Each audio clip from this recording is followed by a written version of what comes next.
What's in the bag today? What's in the bag today? Let's see. Ah! Welcome back to yet another What's in the Bag, which is my version of the DVD, Blu-ray, VHS, movie stuff, game stuff collection update, where I go over each piece that I've picked up over the last couple of months. In this case, disclaimer, this stuff is from a couple months ago. I gotta admit, I have a lot of stuff stacked up. I said this in the last video. Got a lot of stuff stocked up for the last 6 months of me hunting. So I'm gonna go through that stuff during the pandemic. At least I have some sort of a backlog to show you guys. Without further ado, let's jump right in. Today I've got 2 DVDs and, I don't know, like 10 Blu-rays maybe, and a few books. So the first up here is Halo Legends. Now, I remember I picked this up at Goodwill before shit hit the fan, and I've been wanting to check this one out. It's not because I'm the biggest Halo fan. I enjoy the games. In fact, the first one is my favorite. It blew me away back when I played it that Christmas morning with my father co-op. In that sense, I'm a fan of Halo, but I'm not a fanatic. I've played 1 and 2. I never played 3 and beyond. So the reason why I want to watch these is because they're all from different artists. I always like that sort of setup, even though it never feels very cohesive. That's sort of the point of it. I like seeing different artists' interpretations of a singular franchise, in this case, the Halo franchise. So it should be fun to check out. If you guys have me on Instagram, instagram.com/theboredcyborg, shameless plug, then you're going to see that a lot of these I've posted on my Instagram in the past couple months, and I'm finally getting to show them to a broader audience now. First one up here is The Devils on DVD. I picked this up. It came into my bookstore. My boss came to me, my boss Casey came to me and he said, hey, this looks a little funny. I looked at it, I was like, yep, this is a PAL Region 2, it's not going to play in this country. He literally let me have it. So, awesome. That is my boss and my friend. This is a Ken Russell film called The Devils that came out, oh man, what's it, early 70s? Yes, 71 in England, in the UK. And I've heard nothing but great things about this. I love Ken Russell's work, Lair the White Worm, Gothic. Just, he makes some very unique and weird, surreal films like Altered States. He's got a deranged mind. He's a lunatic, and I love him for that. He is an auteur, no doubt about it, and not enough people really talk about Ken Russell, especially in terms of his genre work. I mean, he did a lot of horror work, and a lot of excellent horror work. So, that is The Devils. I'm really looking forward to digging into this one. I don't know much about it. I believe it has to do with witchcraft. Next one up, a Scream Factory release being added to the collection, the ever-growing collection.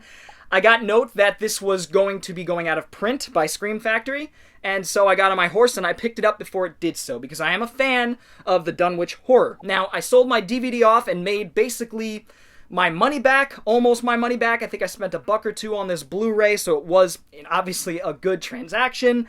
And this one also comes with Murders in the Rue Morgue from the early 70s. There are tons of different versions of Edgar Allan Poe's Murders in the Rue Morgue. I really don't think I've seen any of them, not even the old Universal one. I believe it was Universal with Lugosi.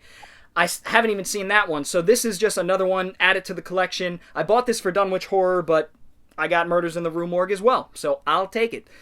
Dunwich Horror is an awesome Lovecraftian movie, by the way. I haven't even talked about the movie. Really cool. One of the earlier Lovecraftian adaptations that we got with a young Stockwell, what's his name? Dean Stockwell, who plays the lead character. It gets a little tendrily and goopy by the end, and it's very Lovecraftian. I really like the Dunwich Horror. Next up, I don't know much about this one, so I'm anticipating you guys to let me know how this movie is. This is The Congress. I picked this up at the store, again, before we closed our doors for the time being. This is a Draft House Films release with Robin Wright Penn, and it's sort of a corporate sci-fi. I don't know anything about this movie. Next up, same deal. I got it at the store before we closed. This is Insidious 4, The Last Key. I wish they just called it Insidious 4, but it's probably a prequel. I don't know anything about this movie. I think it's a prequel.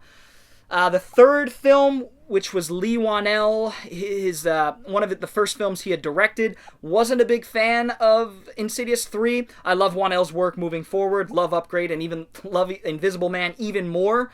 But I wasn't crazy on the third Insidious. The first one I love. I think it's a classic. The second one I think is really good, maintains that vibe, that feel, and that's because of James Wan.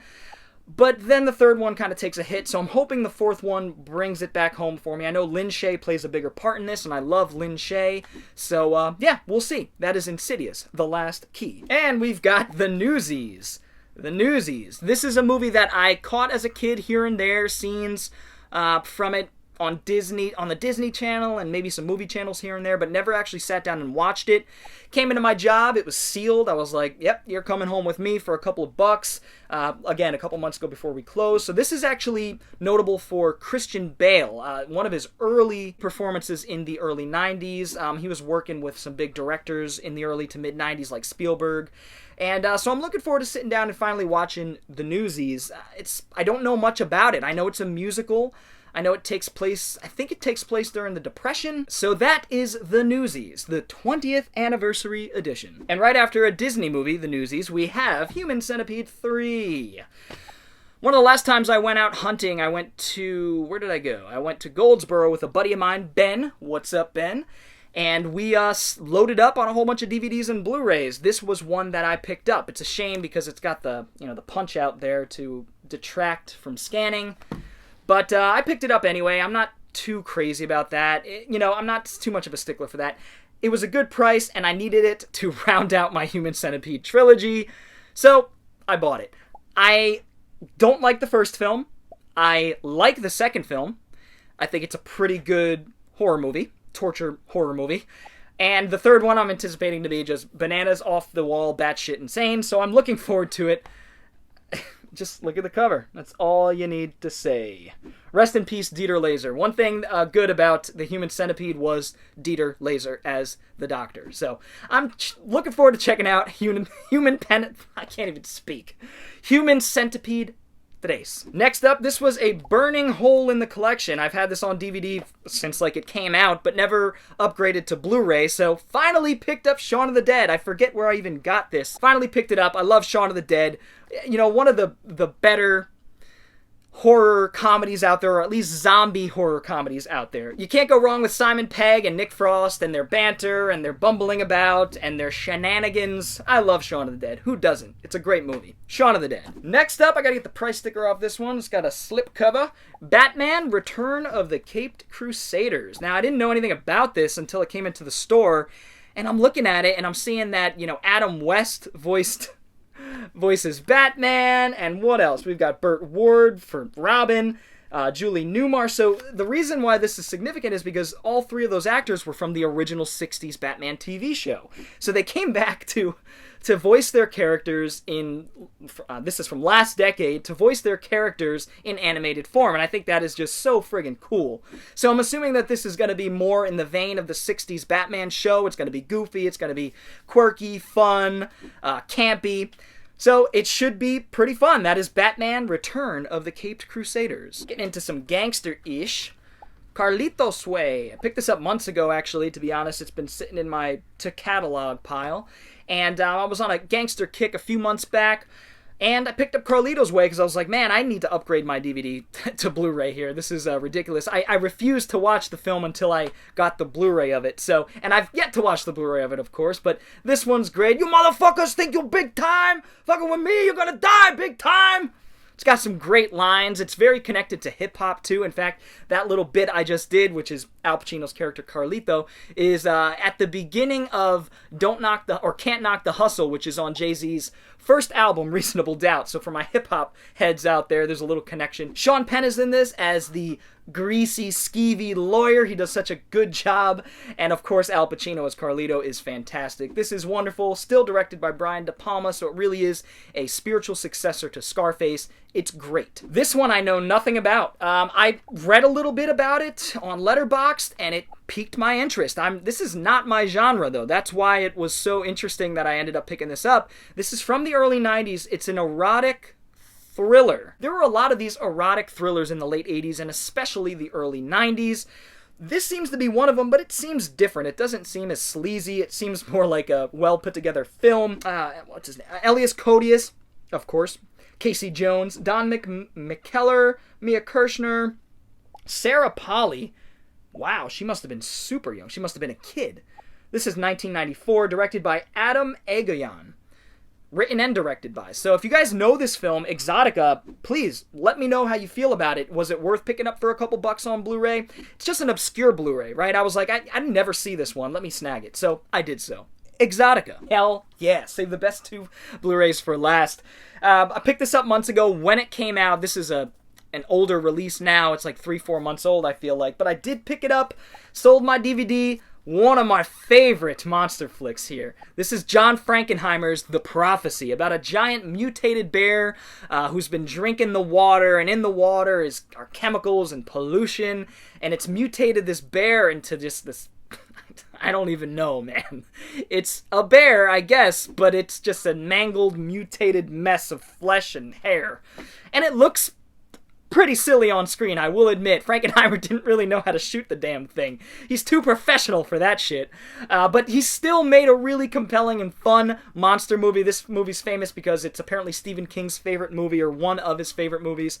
I love this movie. It's actually got Armand Assante in it. Talia Shire, of course, Talia Shire. And then Robert Foxworth, that's right. It's just a fun movie from beginning to end, and it has one of the most infamous, campy horror creature feature scenes in existence, and that's when... Next up is a very obscure little film. I believe this was an HBO TV movie in the late 90s, early 2000s. It's called Abominable. This movie is basically Rear Window crossed with Sasquatch. Yes, so this man is confined to a wheelchair, and a Sasquatch is stalking people around him, in his area, and then him. And it works somehow. It's one of those things where you just take 2 movies and like clash them together, and it just somehow melds together perfectly. Abominable is not a perfect movie, but it is a fun monster movie that delivers some really gory kills in the third act that actually really impressed me. I was like, whoa! Holy shit! Decapitations, shit like that. Pretty awesome, and nobody that I know in it except for Lance Henriksen, who is... there are a few character actors who make sort of cameos in this, so we've got Jeffrey Combs makes a little appearance with Lance Henriksen, I believe. Got Rex Lynn, D. Wallace Stone. The lead is Matt McCoy, and I've never really seen him in anything else, but he handles Abominable really well. So check out this little obscure HBO TV movie from like 20 years ago. I'm sure some of you have not heard about this one. Still haven't cracked the Blu-ray here. I did sell off my DVD, actually 2 DVDs of Abominable to fund this bad boy, and made some money doing so. So that is awesome. To round this pickup video out, I've got 3 graphic novel comic sort of things. These 2 I picked up for an obvious reason. James Bond comics that I had no idea existed. So what do we got? We've got Permission to Die and Permission to Die. Okay, let's figure out what the hell that's all about. Permission to Die. Are they the same thing? What the fuck? Oh, one's number 1, one's number 2. So we got number 1 and 2 of Permission to Die here. So I don't know if there's a number 3. Hopefully this is the whole story. I anticipated it. I thought each of these was its own story, to be quite honest. The artwork in these is a bit garish, I will admit. It's a bit messy, sloppy, but it looks fun. It looks like I'm going to have fun with this. Let me show you the artwork here. It's not great, right? It's a little rough. But we'll see. We'll see how it reads. Hopefully it's a good story. Last but certainly not least, this was so cool. A used version of this came into the store a few months back, and I picked up, or actually about a month ago now, a month and a half ago before we closed, At the Mountains of Madness. This is actually a manga adaptation of The Mountains at Madness. It is translated, and it's by Go Tanabe. He wrote and did the artwork. Now, the artwork in this is incredible. Let me find a nice... Oh, look at that. If you guys know the Lovecraft story, Mountains of Madness, which is one of his best, one of my favorite, maybe not one of his best, but one of my favorite for sure. And it is the story Mountains of Madness retold from a Japanese artist, which is going to be so cool to go through this and read. So, can't wait to check this out. That is At the Mountains of Madness, H.P. Lovecraft manga adaptation. awesome. I just want to thank you all for checking out my latest episode of What's in the Bag. I hope you guys enjoyed it. I'd love to know what you've picked up over the last couple months online, or if you have some stuff stocked up like I do. I doubt that you do. Obviously, we're not doing much shopping right now because of the lockdown, the quarantine. But if you've picked up anything on, I know a lot of boutique labels are doing sales and things like that, let me know what you've picked up down in the comments below and we'll get a little discussion rolling. If you enjoyed this video, feel free to give it a thumbs up, and if you're new to the channel and want to see more videos like it, go ahead and hit the subscribe button as well as the little bell for notifications. Anyway guys, I will see you next time. Bored Cyborg out.